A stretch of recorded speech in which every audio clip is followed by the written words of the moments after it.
Good evening. I'm Brian Haynes, president of the GPS chapter of the Cum Laude Society, and it is my pleasure to welcome you to tonight's ceremony. Cum laude is a Latin term that means with honor. It's used to refer to students who have met high academic standards at the time of graduation. The Cum Laude Society is dedicated to honoring outstanding scholastic achievement in secondary schools. We live in extraordinary times. Never in my 30 years as an educator have I seen schools dismissed nationwide for health reasons. While it's not unprecedented, after all, Isaac Newton and his cohorts fled their undergraduate studies at Cambridge in 1665 to escape the Black Plague. It's not something that happens frequently. We salute our seniors for the grace and resilience they've shown over the past weeks as they have witnessed the end of their high school career go off the rails. Louis Pasteur once said, "Let me tell you the secret that has led to my goal. My strength lies solely in my tenacity." This evening, we honor 9 young women who exhibit tenacity. Each chose her own path toward academic excellence, displaying the resolve to push on when things got hard. None of these girls has achieved that abstract quality we call perfection. That's not the standard we hold before you. Rather, each girl elected to challenge herself, persisting through trying times, persevering in the face of difficulties. And each has achieved a large measure of academic success. My strength lies solely in my tenacity. Each stepped forward to take up difficult coursework while balancing many other responsibilities in her life. Each was aided in her quest by a family who cheered her on and by teachers who nurtured her steps as she addressed the questions confronting her. Each girl has, in turn, honored a member of the GPS faculty by asking that person to speak for her. This selection is among the highest acclaims that a faculty member can receive, and it recognizes that special bond existing between teacher and student, that mutual, tenacious quest. The newest members of Cum Laude and their honored academic mentors are Astra Burke, Ms. Dix, Allison Lockhart, Mrs. Baxter, Claire Lindeman, Mrs. Walker, Jadyn Matthews, Ms. Gordon, Katie Millican, Ms. Casch, Sana Nisar, Mr. Sanders, Meg Priest, Mr. Zeller, Leightta Sherrill, Ms. Vedas, and Isabelle Torrence, Ms. Zahrobsky.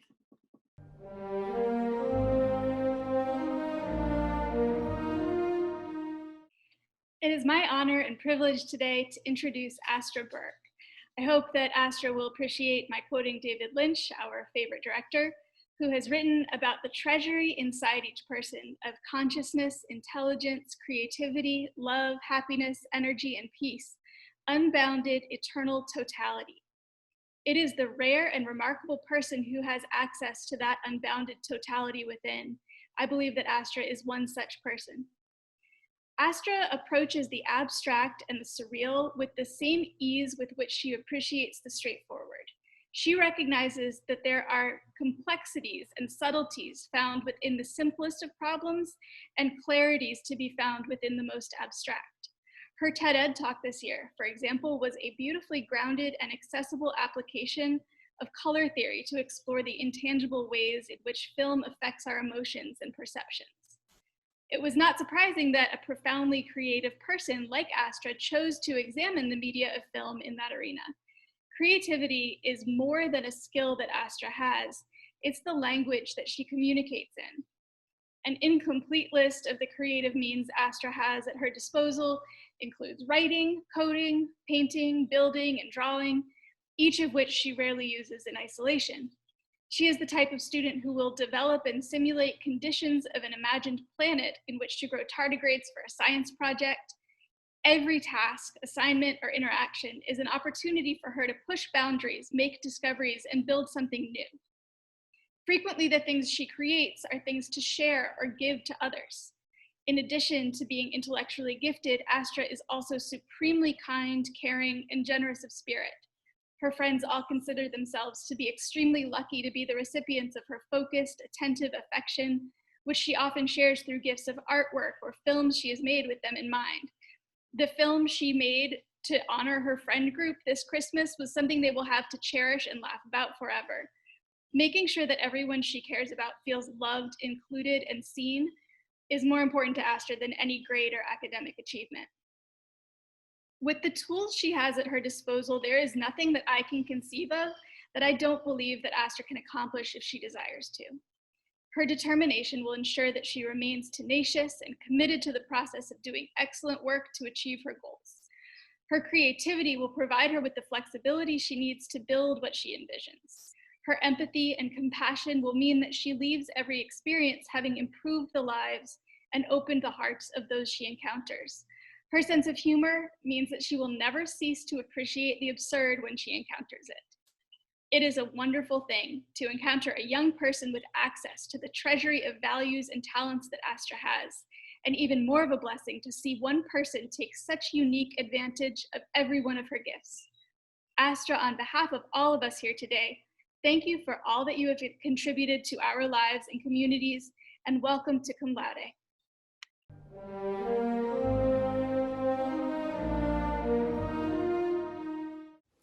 Allison Lockhart balances life between scholarly pursuits, physical excellence, and music. Her resume includes numerous APs, honors courses, honors societies, varsity sports, and being co-captain of a varsity team. She is principal cellist in all GPS music groups and an all-state cellist. She's run a marathon and soloed on the Frierson stage multiple times. The girl is on fire. You've seen the smoke coming out of her fingers and bow as she played the Vivaldi concerto. I've never had a musician with such natural technique and tone quality. Her practice philosophy is do it because you love it, and she has put in loving hours on the cello, running cross country, and in the classroom. As she blazes through life, she finds time to serve others. Her parents say this is when she is happiest, giving swimming lessons, helping her little brother with homework, and teaching science classes around town. These days, she is serving her family live music from the dining room, her favorite practice spot, and home-baked goods from the kitchen, beignets, cheesecake, key lime pie, and macaroons. Allison's teachers describe her as hardworking, enthusiastic, inquisitive, eager, focused, thoughtful, and self-motivated. But there's more. Mrs. Dix writes that she balances her intellectual seriousness with levity and lightheartedness. She engages with the complex and challenging with just as much ease as she approaches the silly, and she sees the value in both. I love this. Mr. Harrison tells me she created a life-size guillotine in his AP class, and that she placed her face on the Mona Lisa when studying Renaissance art. Musically, she's put rock and roll next to the Baroque, playing solo Bach to introduce Led Zeppelin's Kashmir. She set off confetti cannons at the end of the 30th anniversary concert, and she and her cohort convinced me to hold the first speed dating night after an orchestra rehearsal. Allie has been tested by fire, but she has never gone out. A slow-burning ember when she arrived as an 8th grader, her GPS teacher comment notes initially encouraged her to speak up in class. But the truth is, she was busy listening. She listens deeply to the French-Canadian language and to musical nuance. She listens to learn the lessons of math and humanity. She listens to coaches and classmates to gather information and make decisions. Allie listens to understand, not just to reply. Patient and trustworthy, Allie's warm embers allow others to have airspace and offer, like a warm hearth, what is needed when it is time. Tulane University in the world, watch out for the spark. Allison Marie Lockhart, I love your balance and zest for life. Welcome to Cum Laude.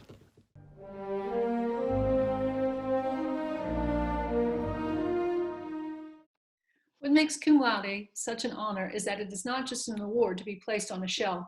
It's a hard-to-describe quality that will serve Claire more than any other facts that she has learned to this point. Claire's brilliance is hidden behind her serene and unassuming nature, and her self-confidence is hidden behind her humbleness. And now Cum Laude is part of her identity. So what places her with the elite few? Claire is a servant leader. She embraced the real steps to success and focused inward on her abilities. She declared in her chapel talk, "You've got to be your own person, because otherwise you'll just hurt yourself." She was open to and accepted her God-given gifts through her long-standing passions, accidental discoveries, and random flukes, such as singing for her chapel talk when her friends had no idea she could even sing. I will address a few pillars of the servant leadership, and you will see Claire thread throughout each. Servant leaders do not motivate but inspire. By putting other people first, Claire helps people develop and perform as highly as possible. She doesn't count accomplishments or achievements, and she has a sincere interest in fostering emotional and spiritual well-being for those around her.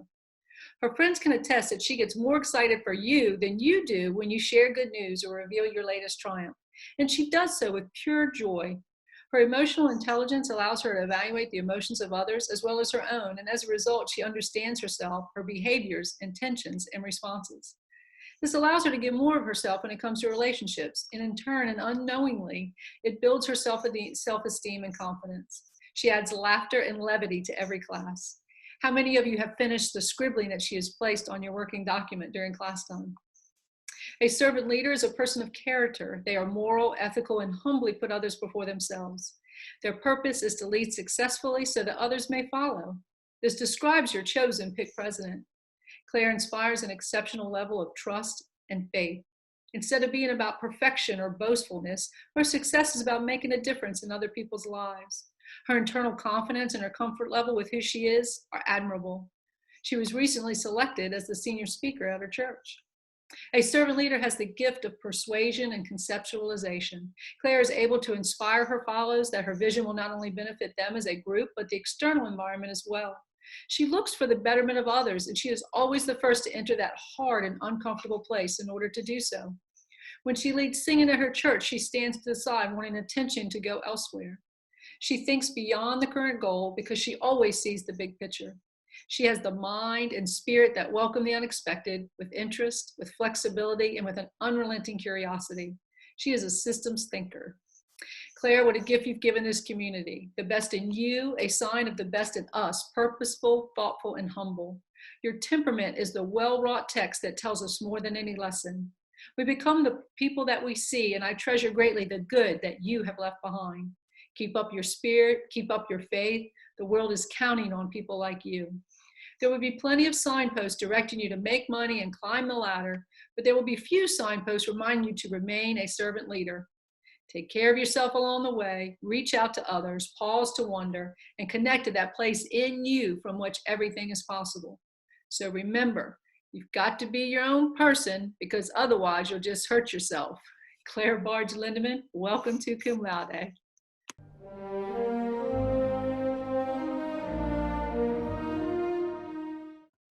The pessimist sees difficulty in every opportunity, said Churchill. The optimist sees opportunity in every difficulty. Jadyn Matthews is a consummate optimist. Hers is a boisterous brand of positivity on view from far down the hall, that broad, ubiquitous smile moving towards you. She offers it not just to her friends, but to everyone she passes. To see Jadyn is to see her smiling. She is a fashion-forward young woman who understands that first impressions are important impressions. In fact, one of my favorite images of Jadyn is when I dropped her off at Camp Laney last August to help chaperone the 7th grade retreat. I watched her, dressed on trend impeccably from head to toe, dragging her rolling suitcase over a mountain gravel road towards a rustic cabin. It was LA couture meets Tennessee country chic. But no matter how fashionable her clothing, Jadyn's best accessory by far will always be the smile she wears. It is the outward manifestation of her inner light. Tenacity, advocacy, and love flow directly from Jadyn's positivity. She believes in the good that is and in the good that can be done, and it drives her toward excellence always. Rare is the student with the work ethic and grit of Jadyn Matthews. As a freshman in honors biology class, her preparedness was second to none, and 4 years later, her AP biology teacher remarked, "Jadyn, you were thoughtfully fueled as much by disappointment as you are by success. That kind of maturity is only arrived at with a deep trust in yourself." If it requires getting up early to prepare, she does. When others give up, she keeps going diligently, knowing that her efforts are not in vain, but always aimed at accomplishing her goal. With such dogged resolve, it's no wonder Jadyn has become such a skilled advocate. She undauntedly asks questions in her role as student council president, has worked hard for this school and on behalf of our student body. Sometimes her advocacy is a product of her keen sense of justice and fairness. Other times, she's advocating for something simple, like our virtual Spirit Week, something she knew would spread joy into the lives of others. Says one of her best friends, Katie Millican, love is her favorite word. She puts this word into action for all of her friends, family, and school. Jadyn loves in an agape way, unconditional and selfless. Like this type of love, Jadyn's love knows no bounds. Making other people feel valued is a common refrain heard among her friends and all who know her. And seeing the good in each person, what could possibly be more optimistic than that? Jadyn Matthews is many things: a student with a sharp intellect, a dancer, a fashionista, a student leader, but above all, she's an optimist. She sees a glass half full and wants to fill it to overflowing. If there's a cause she has embraced, a goal she has set, a problem that she sees, Jadyn sets out to tackle it. And I dare you to tell her it can't be done. Jadyn, may that smile we have known and loved continue to beam when you lead GPS and carry your positivity and inner light into the great wide world. Harvard is so lucky to have you. Jadyn Rochelle Matthews, welcome to Cum Laude.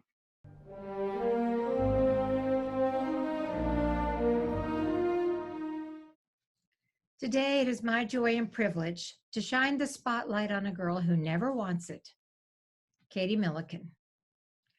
Katie prefers to fly under the radar and not call attention to herself. Well, today, that's not going to be possible. First, let me begin with the obvious. Katie is an outstanding student. She is a combination of intellectual curiosity and scholarly discipline. She gravitates towards subjects that are grounded in the visible rather than the theoretical. Katie is attending Baylor University next year and is contemplating a future in pediatrics. Those of us who know Katie well describe her as someone who is compassionate, dependable, and unfailingly kind. She is the girl who notices when someone is struggling quietly and she goes alongside to help. She is the friend who can carry your secrets and love you through difficult times. She is a servant leader, as a member of Terpsichore, a wildlife leader, a Southwind counselor, co-creator of River Girls, a volunteer at Erlanger, and yes, a GPS ambassador. Katie is an incredible daughter, granddaughter, and sister. She is deeply anchored by the love for her family, and I know she anchors them as well. But lest you think that Katie Millican is all sweetness and light, you need to watch her dance. The stage is one place where Katie loses herself in artistic splendor. She explosively expresses a full gamut of emotion: the passion for life, the despair of loss, the fury at injustice. When Katie dances, she holds back nothing. Her award-winning choreography, Revival, wrestles with the journey out of existential pain and into a place of self-acceptance. Katie is unafraid to get down in the emotional trenches because she can still look up with faith in the goodness of her God. 1 Corinthians 13, 4-6 says, love is patient, love is kind, it does not envy, it does not boast, it is not proud, it does not dishonor others, it is not self-seeking, it is not easily angered, it keeps no record of wrongs. And that, ladies and gentlemen, describes the essence of Katie Millican. Katie, welcome to Cum Laude.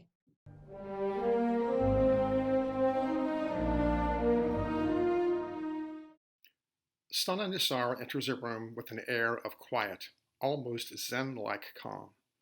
She has been described as taciturn, stoic, data-oriented, restrained. And while these descriptors may be part of the story at times, they are not the story.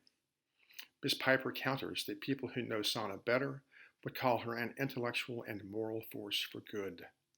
While she speaks sparingly, it is in part because of her restraint, and in part because of her tremendous intellectual horsepower, coupled with a depth and maturity of character. When she speaks, people listen and learn. With respect to her academic prowess, all of the expected attributes apply: brilliant, tenacious, perhaps even stubborn. Sana doesn't simply know, she understands. However, what is not always experienced in the academically gifted is that, for Sana at least, it isn't simply, I want to make a better grade, but I want to be a better writer. Not, this isn't my thing, so I'll avoid it, but this isn't my thing, so I've got to learn to do it. Rather than being boastful, she is reticent to praise herself, because humility is one of the finest of the many fine qualities she possesses. Outside of academics, Sana is a friend and a leader in the communities where she dwells. Ms. Mann says that her superpower is using her intelligence to teach and lead others, to instigate change, to serve, and to keep learning. These skills and desires are and must remain paramount as she pursues her goal of becoming a physician who strives to be a good citizen to the planet, an advocate, and a voice for human rights. Some people are brutal truth tellers, and Sana has been described as such. Some quotes from friends. Sana is not afraid to tell you when you're acting stupid. She'll give it to you so straight that it hurts. She tells me everything I need to hear, even when I don't want to hear it. Everyone needs a friend like Sana Nisar. She tends to be the person I call whenever I'm having a problem and need someone to talk to. A truth teller? Indeed. But brutal? Not so much. Less known to the uninitiated are Sana's dry sense of humor and the weird hand motions she uses to emphasize what she's saying. Her one-liners, typed or verbal, make her friends laugh, and she's always willing to listen to gossip about boyfriends. Oh, and she hates bugs. Intensely. Winston Churchill once described Russia as a riddle wrapped in a mystery, inside an enigma. Sana isn't that difficult to know. Perhaps at times she does play her cards a little close to the vest, but an enigma? Only if you aren't paying attention to how she moves in the world. Sana Nisar, welcome to Cum Laude.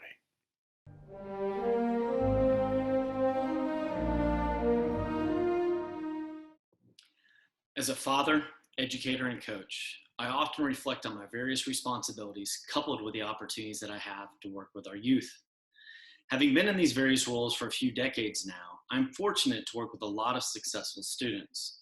But every so often, we are blessed as educators to encounter someone who raises the bar a bit higher. For some, it is their work in the classroom. For others, it is their accomplishments on the athletic field or court.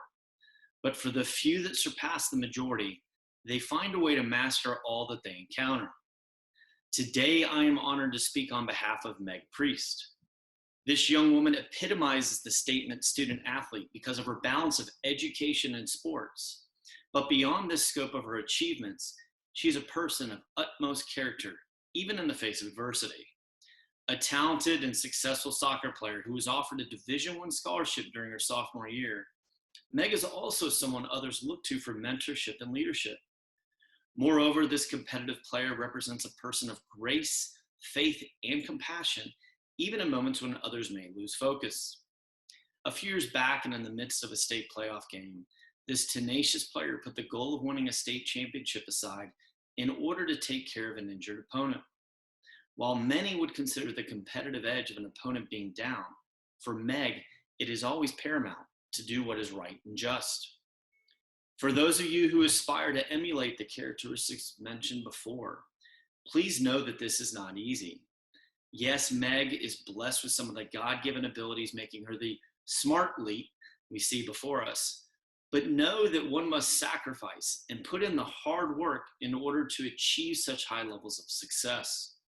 Students must be disciplined, dedicated in their crafts, exhibit grit and perseverance, and have a belief or faith in what they are pursuing both on the field and in the classroom. For Meg, the reward is representing herself at her best. We thank Meg for representing herself, her family, her friends, and especially her school with habitual excellence.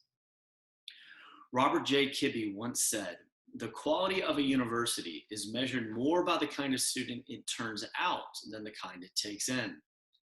When I reflect on this young woman, the girls' preparatory school should be honored on the small part we played in what came to fruition with this student.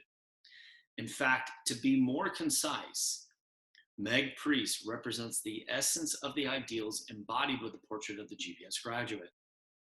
Whether pursuing excellence in the classroom or her other aspects of life at GPS, she approaches each act with sincere and intense conviction, doing her best and to make those around her better as well. For all these realities, we come here today to celebrate your accomplishments. I thank you for the honor of this introduction, and I now officially welcome you, Meg Priest, to Cum Laude.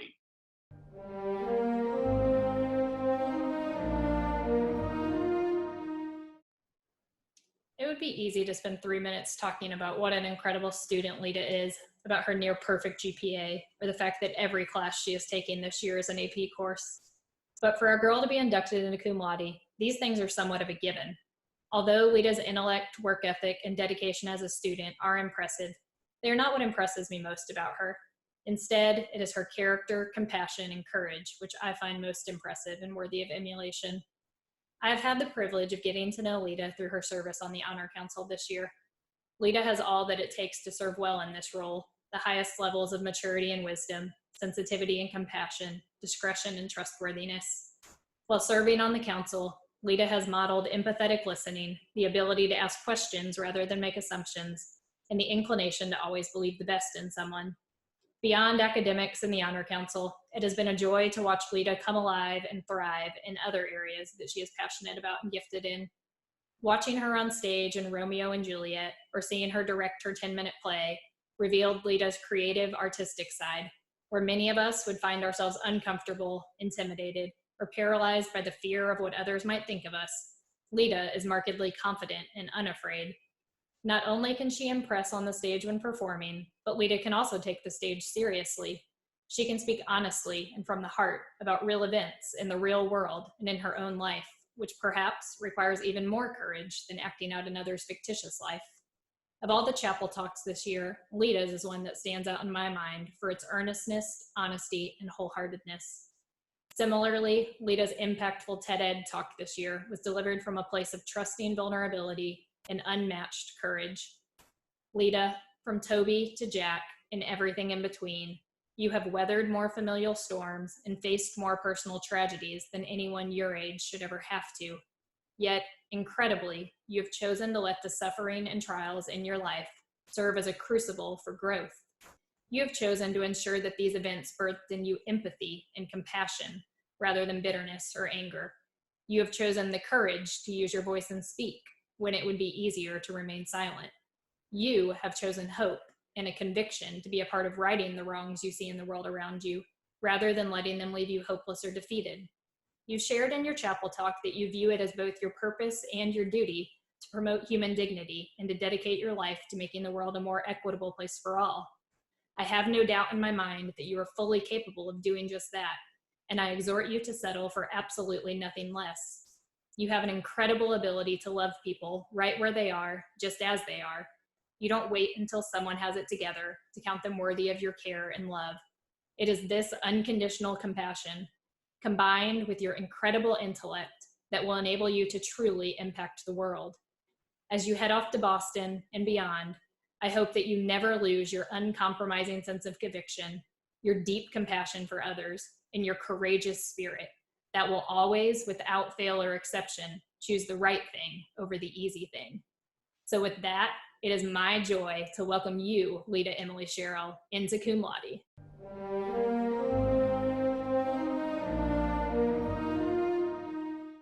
Inhale, exhale. The door is shut, the seat is soft, the air is comfortable, not too hot, not too cold. Her eyes are closed. Inhale, exhale. Musical notes, familiar sounds swirl in the air around her. Inhale, exhale. Images of bodies appear in the black of her eyelids. The dancers move in space, stabilized with the calmness of her breath. She pictures herself moving among them, her torso pulled this way and that.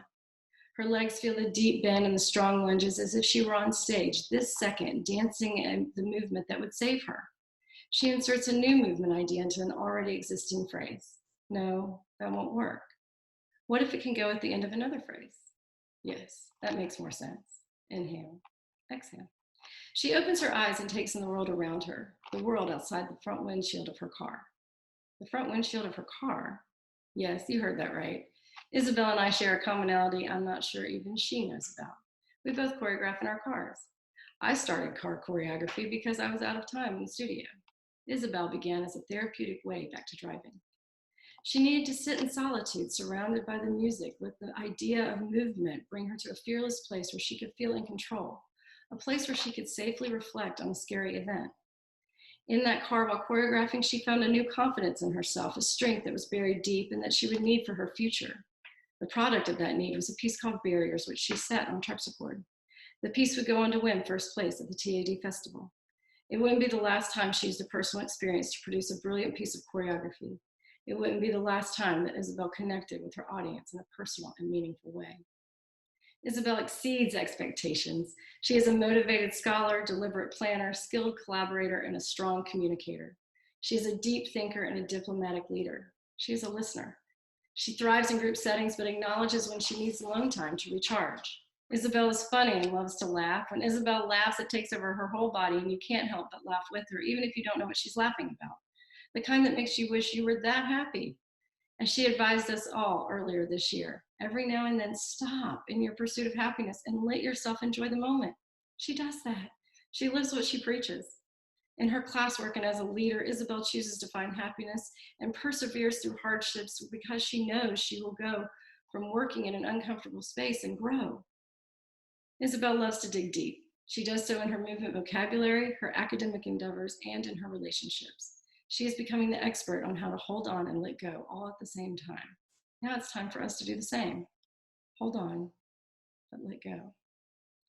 Isabelle, when life turns upside down and inside out, you will find your way. I can see you in the car with the music playing, choreographing, even when you don't have a stage, long after you have pulled out of the GPS parking lot for the last time. You will be remembered by both peers and faculty for your academic achievements, indelible spirit, and gleeful laughter. Isabelle Starr Torrence, welcome to Cum Laude. We did it. Thank you for joining us for a favorite moment in the life of GPS, a moment when we recognize academic excellence, a moment when we salute these outstanding young women and their accomplishments. To the newest members of Cum Laude, continue pushing for answers, continue stretching your limits, continue in your tenacity. I invite you to join me in the singing of the GPS alma mater. Here's to the girls of the GPS. Here's to the lessons too. Here's to the ring we wear for her. Here's to the black and blue. Here's to the hope that we still may be proven through every test, worthy the school we most revere.